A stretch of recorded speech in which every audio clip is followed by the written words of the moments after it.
Hello, Peter here again. We're on to day 8 of our meditation series. And why practice different types of meditation? Well, it's a very good question.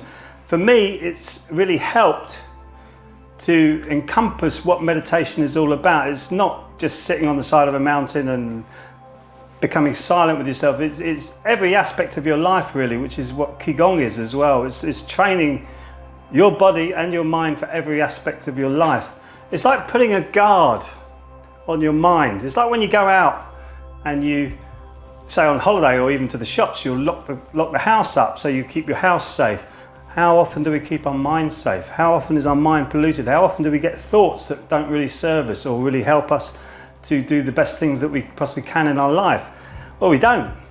I didn't. I certainly didn't. And I still sometimes struggle with that today. So I like to put that guard up, and I've got many different tools now to put the guard up to stop the thoughts coming in that really don't serve me, and to keep the thoughts positive so you keep the motion going. Because if things aren't in motion, they die. Everything is moving in our universe, and what happens with a pond that doesn't move, it stagnates. And same with us, same with our mind. If it keeps going round the same circle, it starts to stagnate.